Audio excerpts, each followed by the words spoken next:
Valentine Theatre has proudly stood on the corner of Adams and St. Clair since 1895 and has hosted major performers and lecturers from all over the world.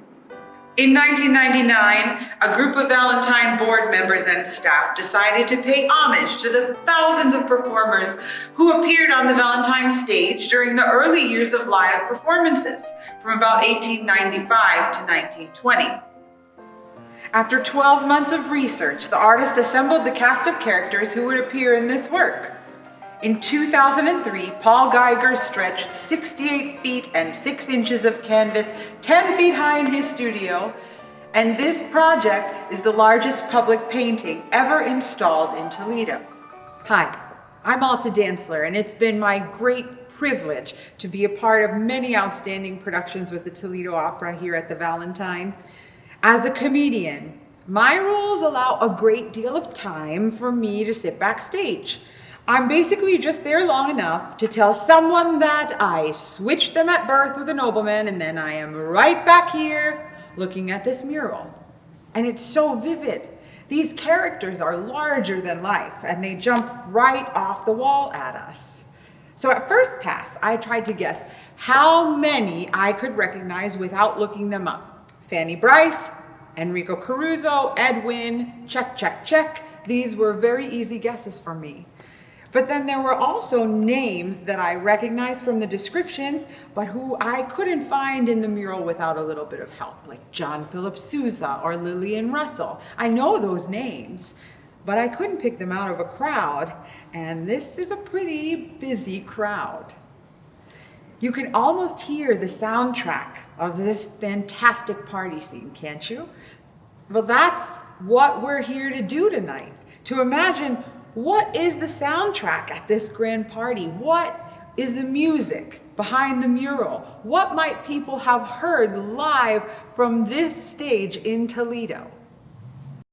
Many of the performers that we'll highlight had their roots in vaudeville, and so indeed did the Valentine. Vaudeville was essentially a traveling variety show.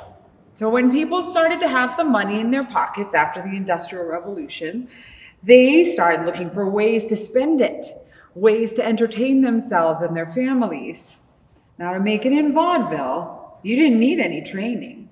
You needed a fantastic 6 minutes. Vaudeville was a quintessentially American art form, and you could even say that it was the precursor to the remote control, because vaudeville had something for everyone. If you didn't like the act on stage, you just had to wait a few minutes for the next act.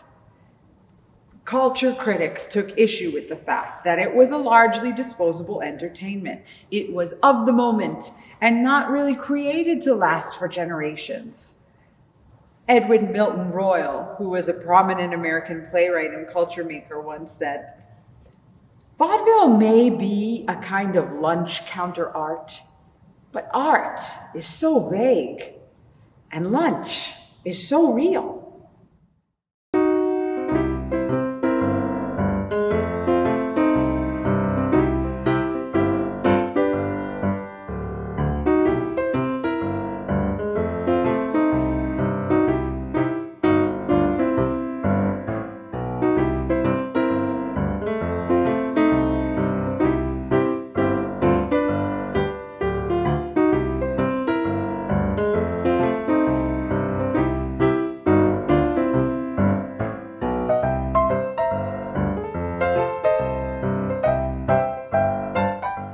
Rogers was a popular vaudeville performer, and the song that you just heard was written to accompany the 1922 silent film The Ropin' Fool, which featured him as the champion trick rough rider and lasso thrower of the world. Now, our next vaudeville act is Montgomery and Stone. Dave Montgomery and Fred Stone were America's top comedy show on the vaudeville circuit. And they worked together in vaudeville and also as a team in early American operetta like Victor Herbert's The Red Mill.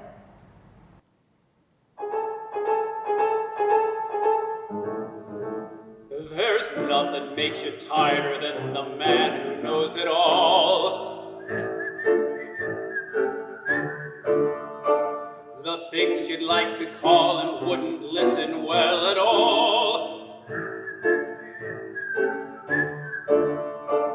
You buy a bunch of stocks because you think that they are low. You find you never knew how very low a stock would go. Next day your friend comes round and smiles and says, I told you so.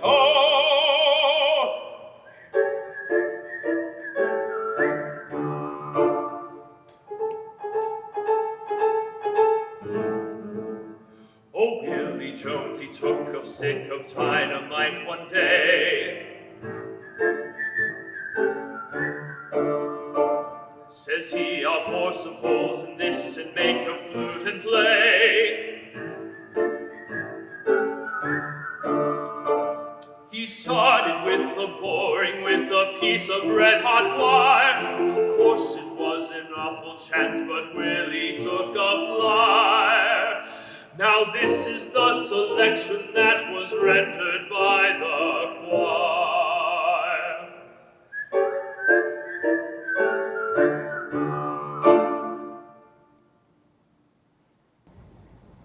Though Montgomery, depicted here as the Tin Man, had an untimely death in 1917, Stone had a career that spanned 50 years and included almost every genre imaginable: the circus, vaudeville, musical theater, spectacles, and film. Imagine that. He starred in the circus, and he ended up starring in feature films alongside Katharine Hepburn.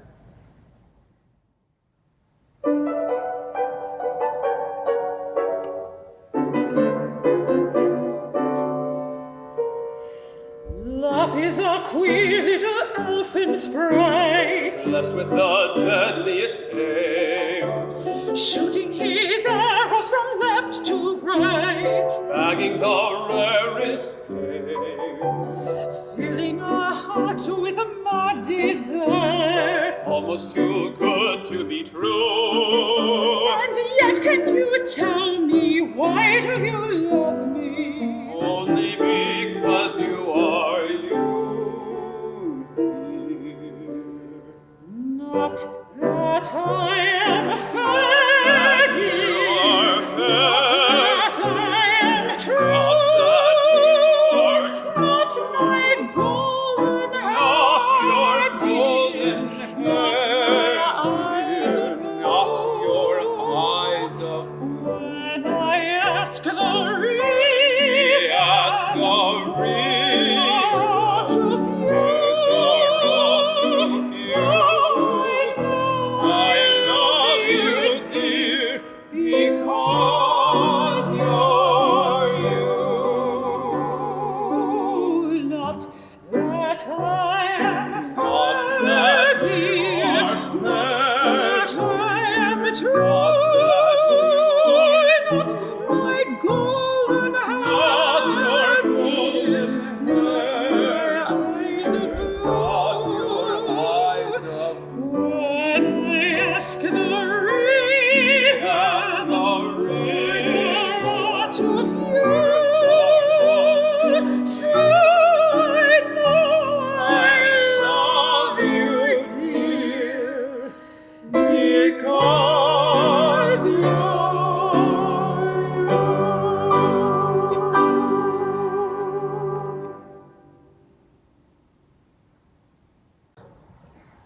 Many vaudeville artists became household names when they made the jump to talkies or moving pictures. If you were trained in the vaudeville circuits, you were highly sought after in film because the producers knew that you had chops. Whether or not you know the name Edwin, chances are very high that you know the face. He was born Isaiah Edwin Leopold in Philadelphia. And this young man ran away from home in his teens and began his vaudeville career in the early 1900s. He adopted his middle name Edwin and separated it out to Edwin, reportedly to save his family the embarrassment of having a comedian in the family. If you don't recognize his face, you might recognize his laugh. He appeared most famously as Uncle Albert in Mary Poppins with the iconic comedic number, I Love to Laugh.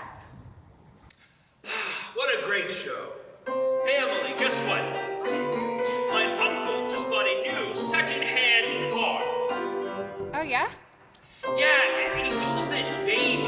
Why? I don't know, but it doesn't go anywhere without a rattle. I love to laugh. Loud and long and clear. I love to laugh. It's getting worse every year. The more I laugh, the more I'm filled with glee. And the more the glee, the more I will marry me. The more I will marry me.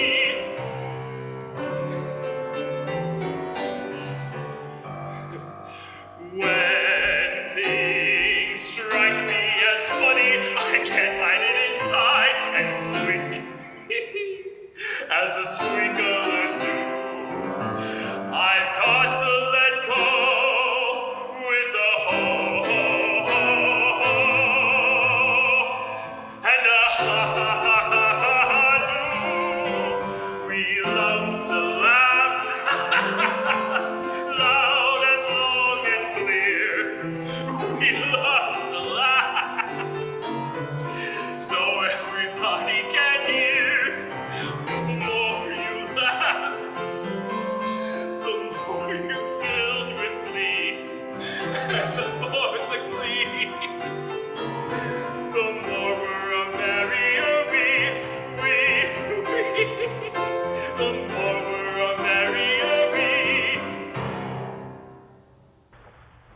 Vaudeville supplied us with some of the best entertainers of the 20th century, but not all of them went into film. Some headed for the Great White Way, Broadway, and helped to create the first distinctly American art form, the Broadway musical. Florenz Ziegfeld was an impresario who created the Ziegfeld Follies, a long-running variety show from 1907 to 1931, and featured many of the most famous entertainers of the 20th century.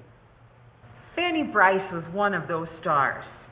Many of us came to know her story through Barbra Streisand's Oscar-winning performance in Funny Girl. Fanny Brice became a Broadway star, and then from 1930 until her death in 1951 was a regular radio show presence as Baby Snooks. Fanny reports that she was completely devoted to that character, telling her biographer, "Snooks is just the kid I used to be. She's my kind of youngster, the type I like. She has imagination, she's eager, she's alive, and with all her deviltry, she's still a good kid, never vicious or mean. I love Snooks, and when I play her, I do it as seriously as if she was real. I am Snooks. For 20 minutes, Fanny Brice ceases to exist." When Ziegfeld bought the rights to her signature song, My Man, Fanny at first resisted. She was a comedian after all, and this was not a comedy song. But Ziegfeld insisted that she sing it in the Follies of 1921. It became her signature song, and in 1999, she was posthumously inducted into the Grammy Hall of Fame for her recording of My Man with Victor Records.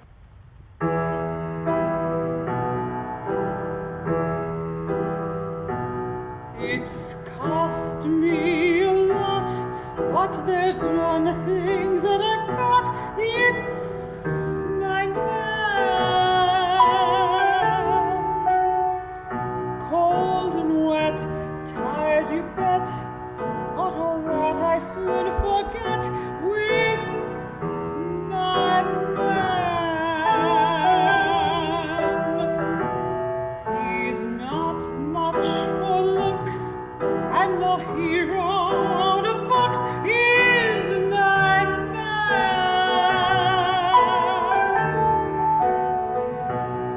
2 or 3 girls has he that he likes as well as me, but I love him. I don't know why I should. He isn't good. He isn't true. I'm telling you, what can I do? Oh, my man, I love him so. He'll never know. All my life it is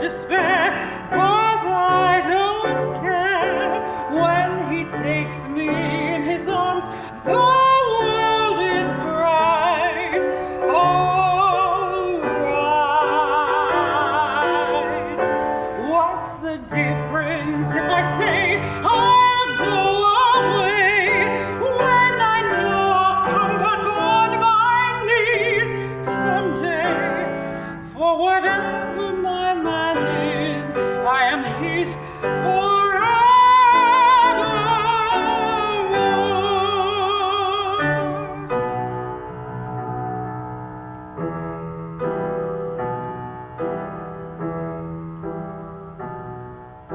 Sometimes I say, if I just could get away with my man,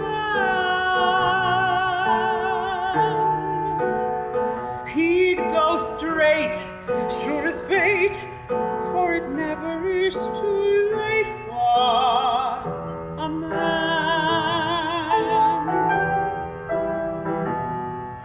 I'd just like to dream of a cottage by a stream with my man,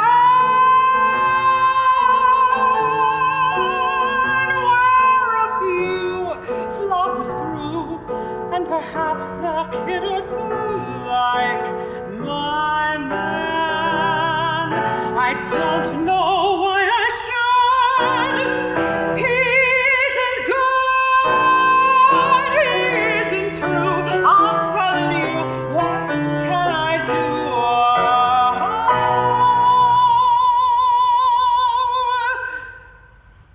Oh, my man, I love him so, he'll never know. All my life it is despair, but I don't care. When he takes me in his arms, the world is bright. Alright, what's the difference if I say I'll go away? I'll come back on my knees someday. For whatever my man is, I am his forevermore.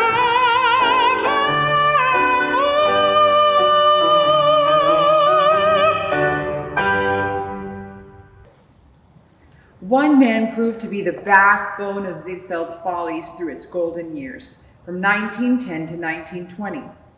Bert Williams was born in the Bahamas and made a name for himself in vaudeville. He then went on to become the first black artist to hold a contract made with Lorenz Ziegfeld for his performances in the Follies. He was the first black man to have a leading role in a film and the best-selling black recording artist prior to 1920.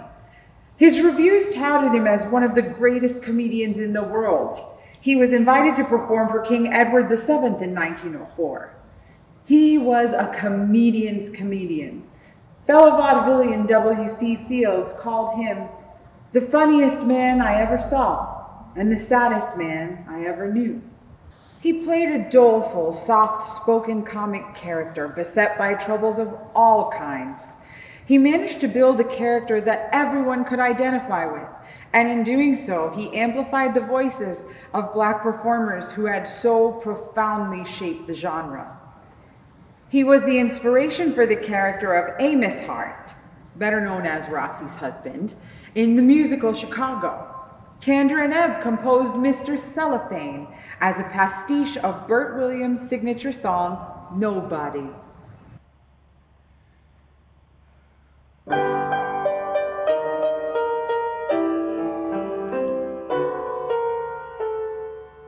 If someone stood up in a crowd and raised his voice up way out loud and waved his arm and shook his leg, you'd notice him.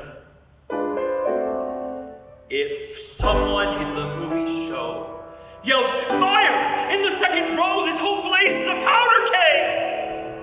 you'd notice him. And even without clucking like a hen, everyone gets noticed now and then. Unless, of course, that personage should be invisible, inconsequential, me. Cellophane, Mr. Cellophane,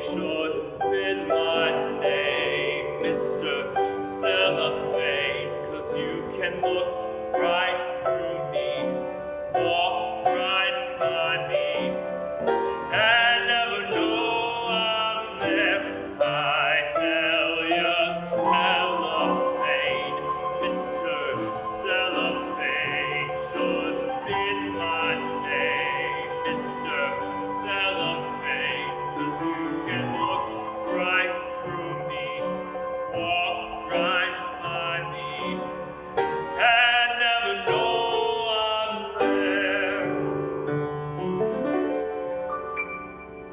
Suppose you was a little cat residing in a person's flat, who fed you fish and scratched your ears.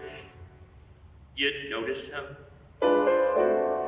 Suppose you was a woman wed and sleeping in a double bed beside one man for 7 years. You'd notice him. Human beings made of more than air. With all that bulk, you're bound to see him there. Unless that human being next to you is unimpressive, undistinguished, you know who.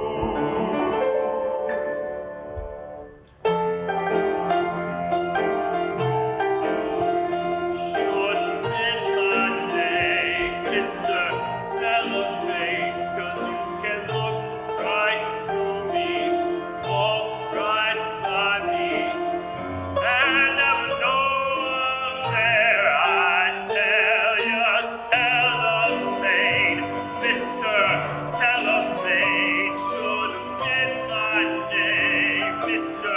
Cellophane, 'cause you can look right through me, walk right by me, and never know I'm there.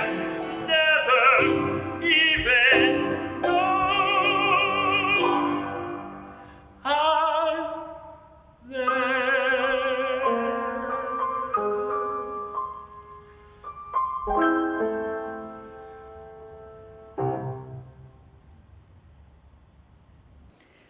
Ziegfeld was known for glorifying the American girl. The inspiration for his follies, in fact, came from the Folies Bergère in Paris, but Ziegfeld's unique twist on the French follies was the creation of the chorus girl. Both Marilyn Miller and Lillian Russell emerged as prominent talents from these original chorus lines. Marilyn Miller portrayed countless rags-to-riches Cinderella stories on Broadway as a popular tap dancer, singer, and actress. Her audiences loved to see her live happily ever after on the stage, though her personal life was as far from such a story as a person could get. These Cinderella stories were irresistible to young women who were embracing their hard-won independence and autonomy. Optimistic Broadway show tunes like Look for the Silver Lining were the pop songs of the 1920s, and even if you've never heard them before, after only one listen, I guarantee you'll be singing along.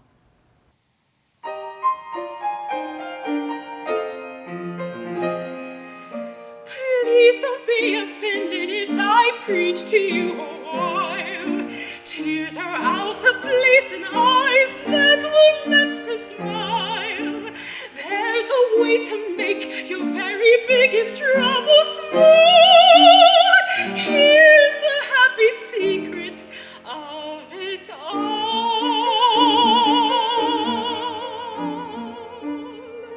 Look for the silver lining whene'er a cloud appears in the blue. Remember somewhere the sun is shining, and so the right thing to do is make it shine for you. A heart full of joy and gladness will always banish sadness and strife. So always look for the silver lining and try to find the sunny side of life. I love operetta. And one question that I get asked a lot is, what is the difference between opera, operetta, and musical theater? So sit down. How long do you have? Okay, short answer. Opera is through song. Voices singing over orchestra the whole entire time. Musical theater has spoken dialogue, and operetta also has spoken dialogue, but it is most often underscored by an orchestra. So the spoken style in operetta is a little bit heightened because the performers often had to project their speech over the orchestra. Now, second question. Did the musical evolve from opera and operetta? I would love to discuss that at length, but this is supposed to be a party, so I will try to keep it short. Operetta was at first imported to New York City from Europe, and there were task forces of American playwrights and composers whose jobs were to rewrite the storylines and the lyrics of European operetta for the American stage. And these are people that we know, people like Oscar Hammerstein and Jerome Kern, who in the end decided it would be far more efficient just to go ahead and write the shows themselves. So based on overlap of personnel alone, I would say that American operetta did lay the foundation for American lyric theater, for musical theater. American operetta and early musical theater comedy were popular music in the early 20th century. So popular, in fact, that when Alexander Graham Bell introduced the long-distance telephone, Lillian Russell singing the Saber song from Desert Song was the first voice carried over that line.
Another American to try his hand at American operetta was John Philip Sousa, the American king of military march music.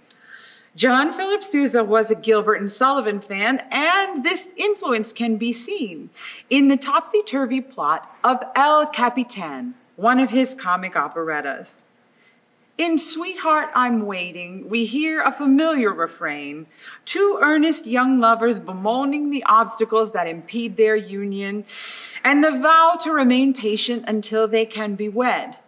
If you're a Gilbert and Sullivan fan, you'll likely hear echoes of Ah, Leave Me Not to Pine from the Pirates of Penzance.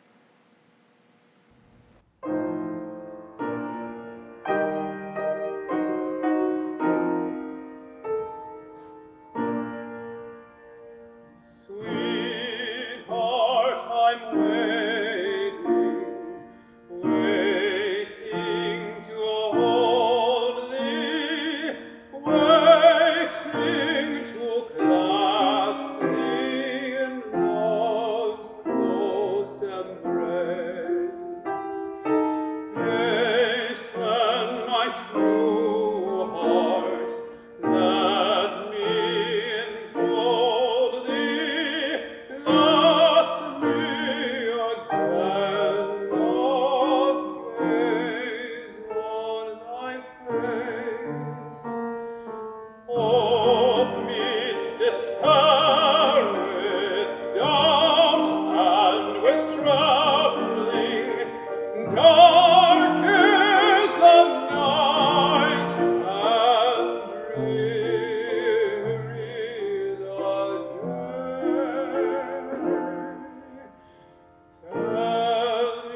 is mine forever. Sweetheart, I'm dreaming of you, love, dreaming of days so beauteous, so bright. Banish the shadows quickly, my true love, out of the darkness into the light. Hope meets despair with doubt and with trembling. Dark is the night and dreary the day. Tell me, my darling, without dissembling, tell me your heart is mine forever.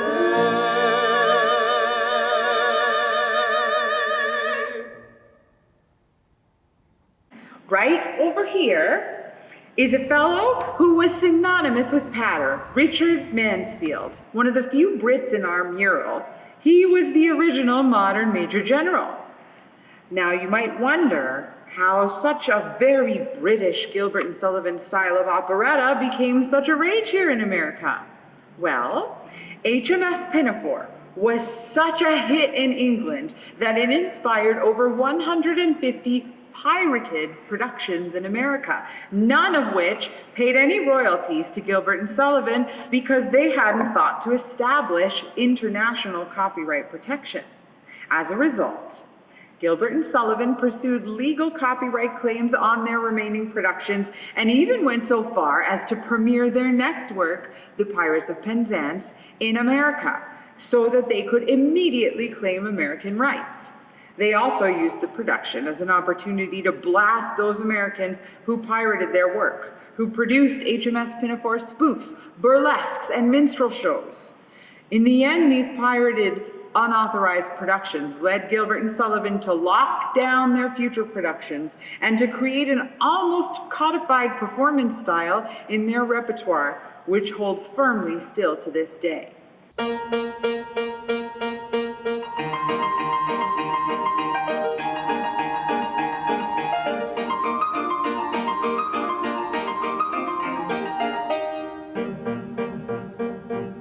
I am the very model of a modern Major General. I have information, vegetable, animal, and mineral. I know the kings of England and I quote the fights historical from Marathon to Waterloo in or to categorical.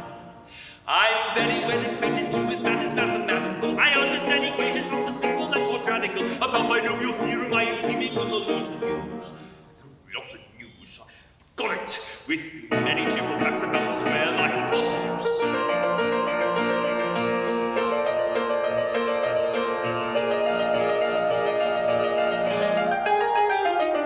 I'm very good at integral and differential calculus. I know the scientific names for beings and animalculous. Short of matters, vegetable, animal, and mineral. I am the very model of a modern Major General.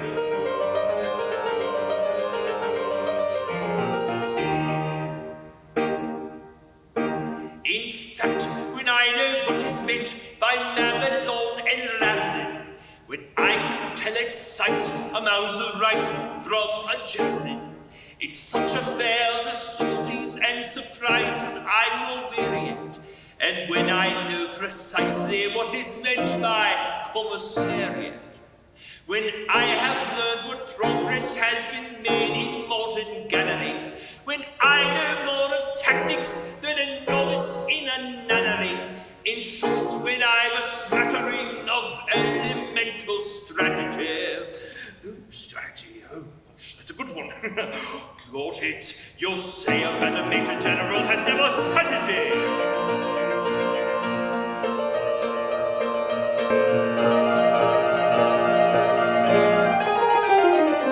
My military knowledge, though it's plucky and inventory, down to the beginning of the century. But still I'm not as vegetable, animal, and mineral. I am the very model of a modern major general.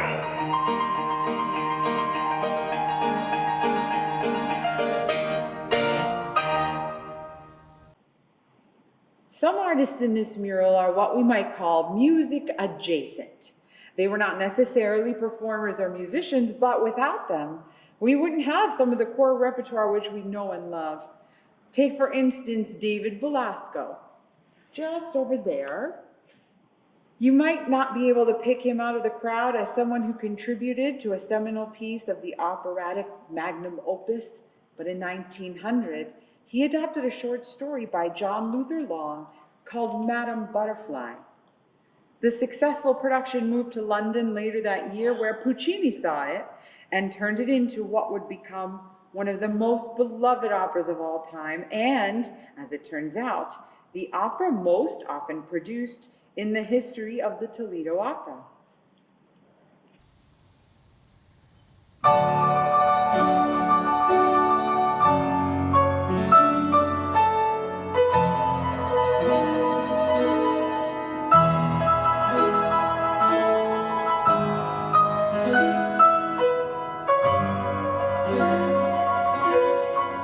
Sguardi quella fronda di ciliego e minonda di fior, io vo farne la pioggia odorosa, l'orsa fronde. Signora, quetatevi, quel pianto.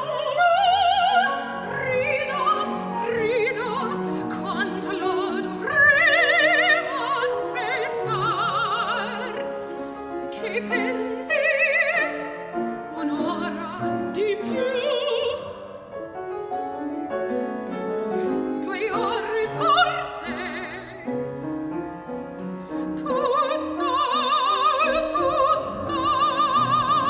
si appiende fior come la notte di faffile. Fatti fior,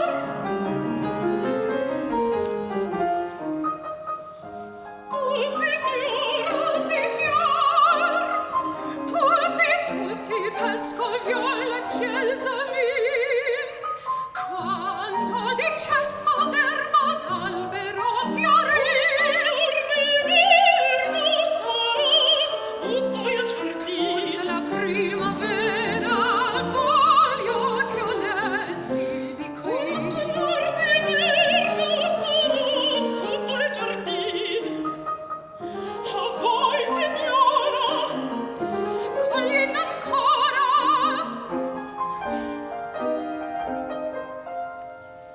Sovente a questo sieme veniste a riguardare,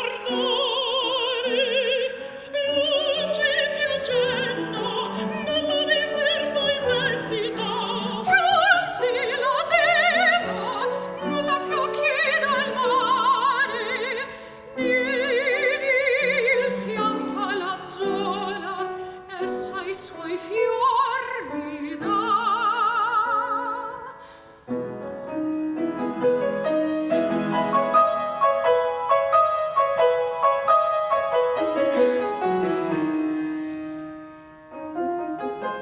Spoglio il lordo,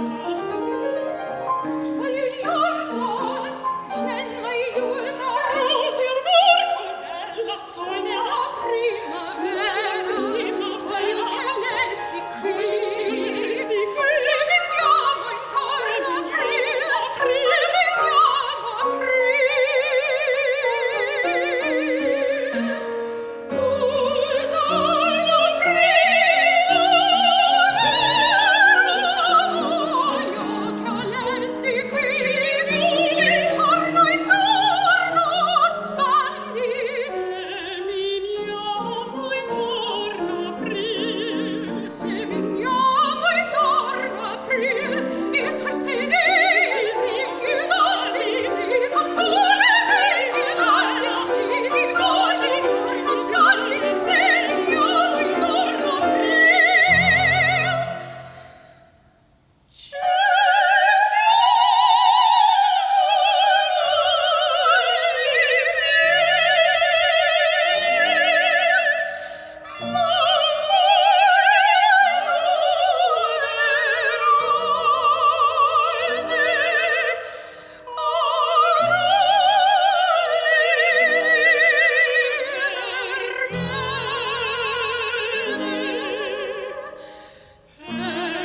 Bernhardt is another artist who I'll call music adjacent.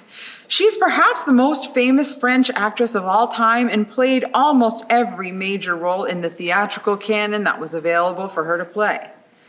She also was a shrewd businesswoman.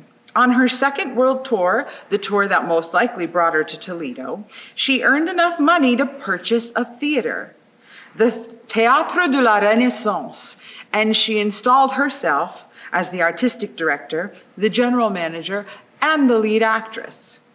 She's notable in our context here because she played many of the operatic heroines we treasure in their theatrical forms, including Cherubino in the Beaumarchais play The Marriage of Figaro, and the title role in Victorien Sardou's 1887 French language melodrama, Tosca.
Operatic superstar Joanna Godsky is just over here, and you can assign her to the realm of opera without a second glance, because here she's depicted in full Brünnhilde regalia, a role for which she was extremely well known.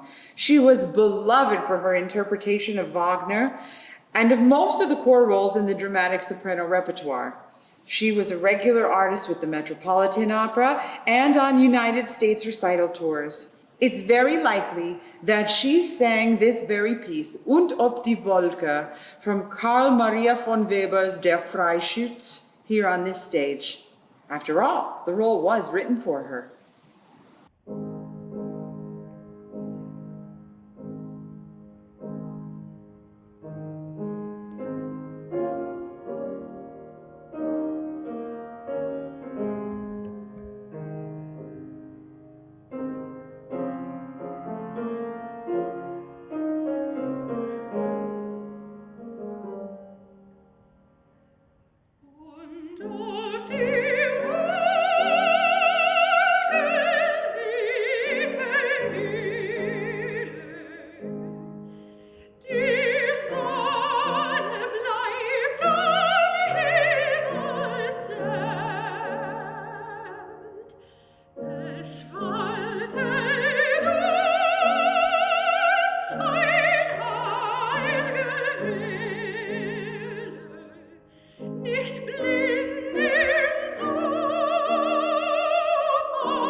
As a classical singer, I swoon and I pine when I think that the music at this party, the music that illuminated the lives of our performers here and of the audiences who saw them on the stage of the Valentine, was the soundtrack to the birth of our nation, the coming of age of a young America. Classical music was popular music. Theater music, musical theater music, played on every radio and in every living room with a piano in the United States. For a brief period, we could argue that there was no separate designation between popular music and classical music. There was only music. That's the dream party for me because, like Duke Ellington said, there are simply two kinds of music, good music and the other kind.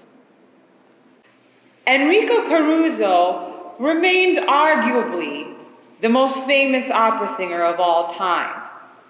But at his time, he wasn't an opera singer. He was just a singer.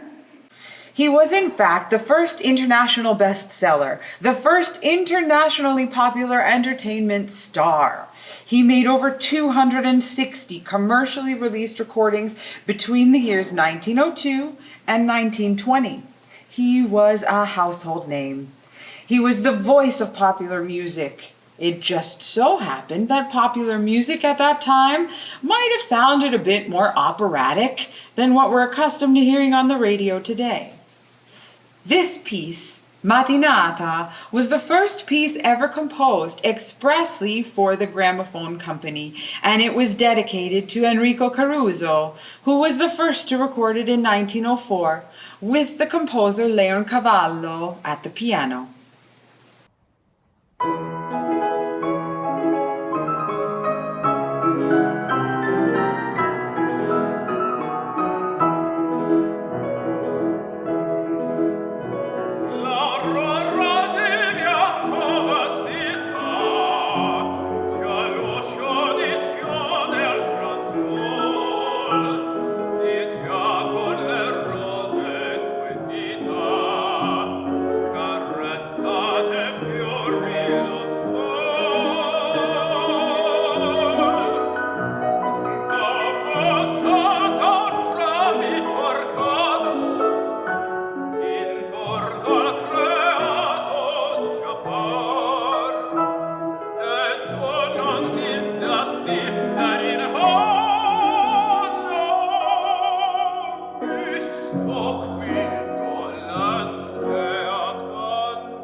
These golden years of live performance took place before commercial radio, film, and television helped set up the United States as a major exporter of entertainment in all genres. There's only one man who has a statue in Times Square, the epicenter of New York City, the heart of Broadway. And that man is our own Yankee Doodle dandy, George M. Cohan. He was an entertainer in the true sense of the word, an actor, a singer, a dancer, a playwright, a lyricist, and a producer. He was everything. Part of the reason he could do all these things is because he got a very early start on the vaudeville circuit in a family act. He began touring the US when he was only 8 years old. He sold his first song to a publisher at age 15. He was one of the most productive Tin Pan Alley songwriters, and he published over 300 original songs, including the most popular World War I song, Over There, recorded, in fact, by Enrico Caruso. But there were plenty of songs that George M. Cohan wrote for musicals in which he also directed, produced, and starred, like this one, Give My Regards to Broadway, from Little Johnny Jones, which opened at the Liberty Theatre in 1904.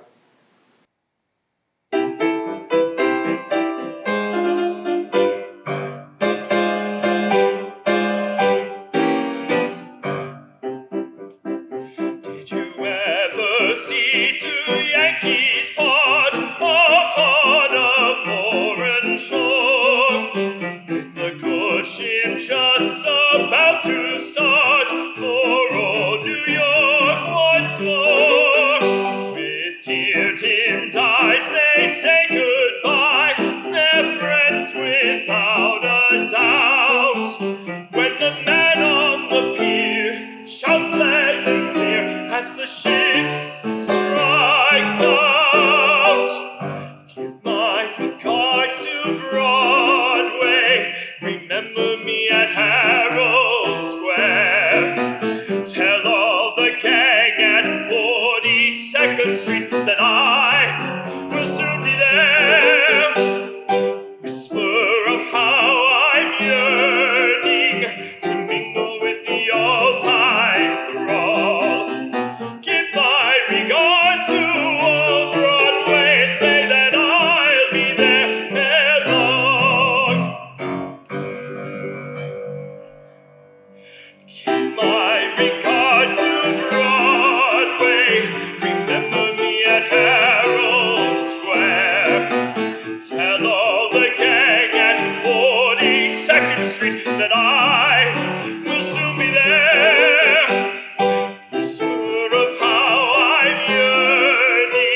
To mingle with the all-time thrall.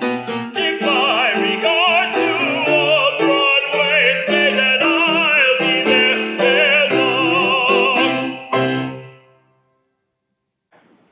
Perhaps the only thing more quintessentially American than George M. Cohan, more evocative of the time period in which our party goers find themselves in this mural, is The Wizard of Oz. Now, I know there are many students of American culture out there who are scratching their heads. The Wizard of Oz, the MGM film, which we all know and love, wasn't released until 1939, and that is out of our time period. But when L. Frank Baum published The Wonderful Wizard of Oz in 1900, it popped up very soon afterwards on the radars of many of our party guests here. And it remains, according to the Library of Congress, America's greatest and best loved homegrown fairy tale. So look around at this party. We have Fred Stone, remember him? Well, he was the original Scarecrow in the stage play adaptation, and his vaudeville partner, David Montgomery, he was the original Tin Man. And do you recognize this artist? Billie Burke made her stage debut in London, but her career took her quickly to Broadway. You might not recognize her as she is here in the mural, but you would recognize her as Glinda the Good Witch in The Wizard of Oz. There are limitations in our mural. The years 1895 to 1920 were fertile ones for the development of uniquely American stage entertainment, but these were also years of segregation. The Musicians' Labor Union, whose founding members include John Philip Sousa, remained segregated in Toledo and in a number of other prominent cities in the North and in the South until 1969. Not many of the outstanding musicians of color who we have seen on the stage of the Valentine Theatre are represented here in our mural. But what is represented here are the seeds of what would come. the inclusion of all artists, the genesis of the American sound, the American style, the soundtrack to the coming of age of the United States of America, and the promise of what we're capable of as artists, citizens, and collaborators. And so we leave you with this promise. We will see you again on this great stage. We can't wait to introduce you to some of the finest artists in the country and to contribute to the soundtrack of your lives with exquisite live music making. Until then, we'll continue to do our best to enhance the cultural fabric of the region by creating experiences that celebrate, both in this theater and beyond its walls, what is unique to opera: dramatic, passionate stories like those of the performers in this mural, expressed through glorious music and the powerful voices of classically trained singers.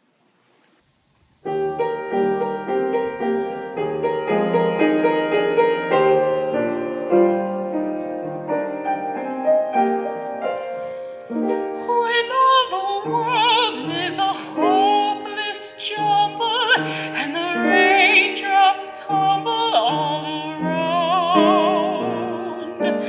Heaven opens a magic vein.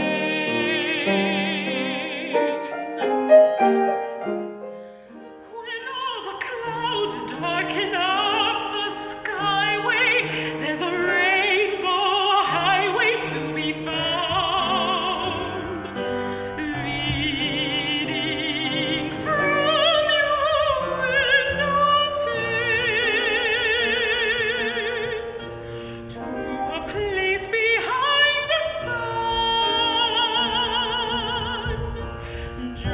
Step beyond the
someday I'll wish upon a star and wake up where the clouds are far behind me, where troubles melt like lemon drops away above the chimney tops. That's where